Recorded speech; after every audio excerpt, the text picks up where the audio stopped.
Good evening everyone. Chemistry subject हमने start किया जिसमें टॉपिक हम पढ़ने वाले हैं किसके बारे में, एटॉमिक स्ट्रक्चर के बारे में। तो एटॉमिक स्ट्रक्चर हम लोग यहाँ पे आज के लेक्चर में डिस्कस करने वाले, जिसको हिंदी में बोला जाता है क्या परमाणु संरचना। तो आज का टॉपिक क्या है, बहुत इंपॉर्टेंट रहने वाला है, जिसको क्या परमाणु संरचना हम लोग बोल रहे हैं। तो हम सबसे फर्स्ट में स्टार्ट करेंगे क्या, डाल्टन का परमाणु सिद्धांत, कि डाल्टन ने एक्चुअल में परमाणु सिद्धांत के बारे में क्या बताया है, क्या इसकी डेफिनेशन है, एंड जो पार्टिकल्स के साइज होते हैं, परमाणु कितने साइज का होता है। तो मतलब कि हम इतनी मेहनत कर रहे हैं, हर एक टॉपिक आपको ध्यान से समझा रहे हैं, तो आपका काम क्या, चैनल को शेयर करना, और ताकि हर एक जो भी इम्पोर्टेंट टॉपिक है, क्वेश्चन है, वो आपको मिल जाए टाइम से। तो डाल्टन का परमाणु सिद्धांत क्या बोलता है, डाल्टन्स एटॉमिक थ्योरी, मतलब कि एटम्स के बारे में बात हो रही है कि एटॉमिक है क्या। तो जनरली जो पदार्थ है, मैटर होते हैं, परमाणु नामक सूक्ष्म अविभाज्य कण से निर्मित होती हैं। मतलब जो इंडिविजिबल जो कण होते हैं, एटम्स होते हैं, उनसे निर्मित होती हैं। तो ये किसने बताया था, डाल्टन ने बताया था। समान तत्वों के परमाणुओं का आकार, द्रव्यमान तथा रासायनिक गुण इसके क्या होते हैं, समान होते हैं। ठीक है, जैसे हम यहाँ पे परमाणु के लिए बात करें, जो एटम होते हैं हमारे पास, एटम को हम हिंदी में क्या बोलते हैं, परमाणु। ये क्या रहते हैं, बहुत छोटे पार्टिकल्स रहते हैं। क्या रहते हैं, स्मॉलेस्ट पार्टिकल रहते हैं, सूक्ष्म क्या रहते हैं, सूक्ष्मतम। और सेकंड नंबर पे क्या आ जाएगा, अविभाज्य होती हैं।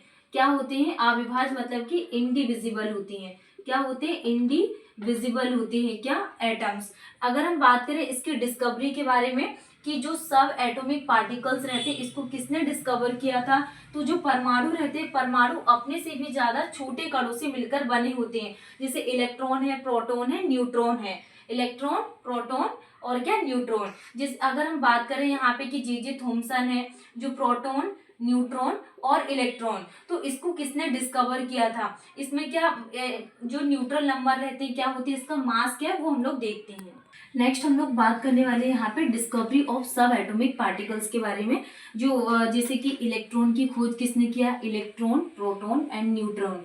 कि इलेक्ट्रॉन के बारे में किस साइंटिस्ट ने बताया, किसने डिस्कवर किया, इसका क्या नेचर ऑफ चार्ज रहने वाला है, एंड इसमें अमाउंट ऑफ चार्ज क्या एंड मास क्या है, तो वो हम लोग देखने वाले हैं। जैसे इलेक्ट्रॉन है, इलेक्ट्रॉन को डिस्कवरी किसने किया था, जे थॉमसन ने डिस्कवर किया था। इलेक्ट्रॉन को कब 1869 में। इलेक्ट्रॉन को किसने डिस्कवर किया था, जे थॉमसन ने, कब, 1869 में। अब हम बात करें इसमें कि नेचर ऑफ चार्ज क्या रहता है इलेक्ट्रॉन में। जब भी हम यहाँ पे इलेक्ट्रॉन के लिए बात करेंगे, तो इसमें जो चार्ज रहता है वो क्या रहता है, नेगेटिव रहता है, नेगेटिव चार्ज रहता है। और अमाउंट ऑफ चार्ज के लिए बात करें कि इलेक्ट्रॉन में अमाउंट ऑफ चार्ज कितना रहता है, 1.6 इंटू 10⁻⁻19 कूलाम होता है। किसमें, इलेक्ट्रॉन का ये चार्ज होता है। अगर हम इसके मास के लिए बात करें कि इलेक्ट्रॉन का मास कितना होता है, तो 9.11 इंटू 10⁻31 केजी, ये इसका क्या होता है, मास होता है। तो आपको इसका क्या अमाउंट ऑफ चार्ज भी याद रखना है, मास भी कभी कभी एग्जाम में पूछ लेते हैं।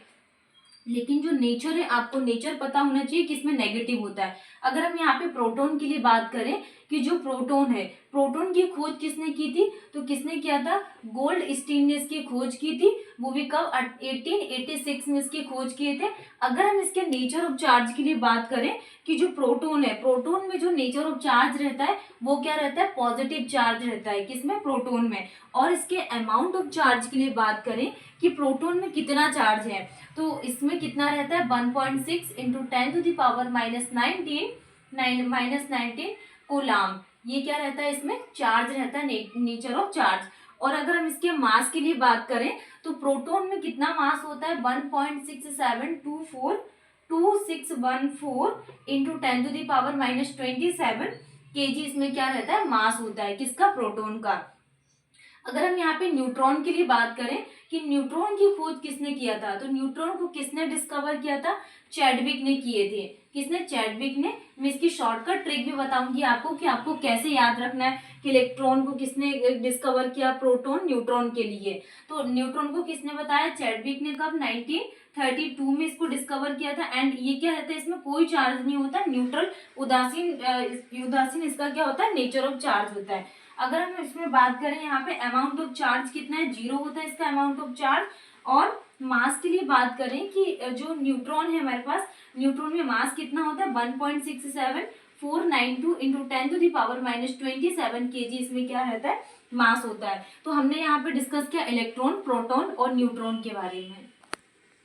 नेक्स्ट हम लोग बात करने वाले हैं इसी में कि एटॉमिक नंबर क्या होता है, परमाणु संख्या की क्या डेफिनेशन होती है और मास नंबर क्या होती है। जैसा कि हम यहाँ पे एटॉमिक नंबर के लिए बात करें तो जो परमाणु रहते हैं, जो एटम्स रहते हैं, तो परमाणु के नाभिक में क्या उपस्थित रहते हैं, हमारे पास ये कोई क्या है न्यूक्लियस है, तो न्यूक्लियस में क्या प्रेजेंट रहते हैं, प्रोटॉन होता है, न्यूट्रॉन रहते हैं। प्रोटॉन और न्यूट्रॉन इसके क्या है न्यूक्लियस में प्रेजेंट रहते हैं, और ये क्या इलेक्ट्रॉन्स क्या इसके बाहरी कोश में उपस्थित रहते हैं। तो हम बात करने वाले हैं कि परमाणु के नाभिक में उपस्थित प्रोटॉनों की संख्या उस तत्व की क्या एटॉमिक नंबर या परमाणु संख्या कहलाती है। और इसको जो डिनोट किया जाता है, डिनोटेड बाय जेड, इसको जेड से डिनोट किया जाता है परमाणु संख्या को। अगर हम बात करें जो उदासीन परमाणु में, उदासीन जो एटम है इसमें मतलब कोई चार्ज नहीं है, न्यूट्रल प्रोसेस है, तो उदासीन परमाणु में जो प्रोटॉन और इलेक्ट्रॉन रहते हैं, ये प्रोटॉन और ये जो इलेक्ट्रॉन है, तो प्रोटॉन और इलेक्ट्रॉन की संख्या क्या रहती है, समान होती है। मतलब कि प्रोटॉन की संख्या कितनी है 2 है, इलेक्ट्रॉन की संख्या कितनी 2 है, तो सेम रहेगी। किसमें न्यूट्रल प्रोसेस में, उदासीन परमाणु के लिए बात कर रहे हैं। तो ये प्रोसेस क्या कहलाती है, हमारी परमाणु संख्या। नेक्स्ट हम बात करें कि जो द्रव्यमान संख्या है, द्रव्यमान संख्या की क्या डेफिनेशन होती है, इसको किससे डिनोट किया जाता है। अगर हम बात करें यहाँ पे किसमें मास नंबर के बारे में, कि मास नंबर क्या होता है या फिर द्रव्यमान संख्या क्या होती है, तो किसी परमाणु के नाभिक में उपस्थित प्रोटॉन और न्यूट्रॉन की संख्या का योग को ही हम क्या कहते हैं, द्रव्यमान संख्या या मास नंबर कहलाती है। मतलब कि न्यूक्लियस है, न्यूक्लियस में प्रोटॉन है और न्यूट्रॉन प्रेजेंट है, तो इसके जो योग है, इसके एडिशन को ही हम क्या कह रहे हैं, द्रव्यमान संख्या, और इसको डिनोट किया जाता है किसके थ्रू, ए के थ्रू। अगर हम बात करें यहाँ पे distribution of electron in different cells, कि जो डिफरेंट सेल्स है इसमें हम जो इलेक्ट्रॉन का डिस्ट्रीब्यूशन कर रहे हैं क्या है, तो परमाणु के कोषों इलेक्ट्रॉन का विवरण, परमाणु का इलेक्ट्रॉनिक विन्यास कहलाता है। नेक्स्ट हम यहाँ पे क्या पढ़ने वाले हैं, बोर बोरे के सिद्धांत के बारे में डिस्कस करेंगे।